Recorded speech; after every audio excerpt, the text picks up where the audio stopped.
Member for West Vancouver, Sea to Sky. Thank you, Mr. Speaker. Mr. Speaker, an unknown number of British Columbia land titles, some authored as recently as the 1960s, include covenants barring people of color from living in certain neighbourhoods or communities.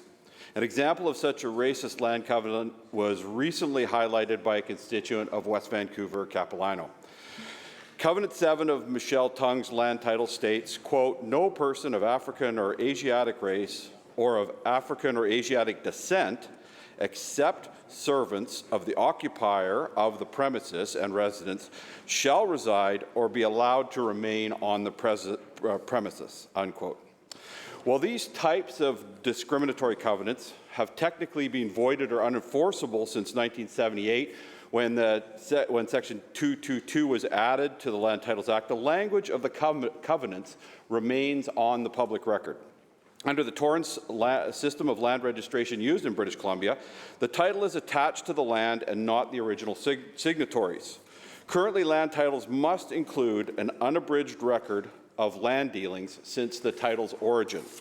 The result is that edits to titles are limited to a strike-through on racist covenants, as the law dictates that the text of the land title cannot be erased or made illegible.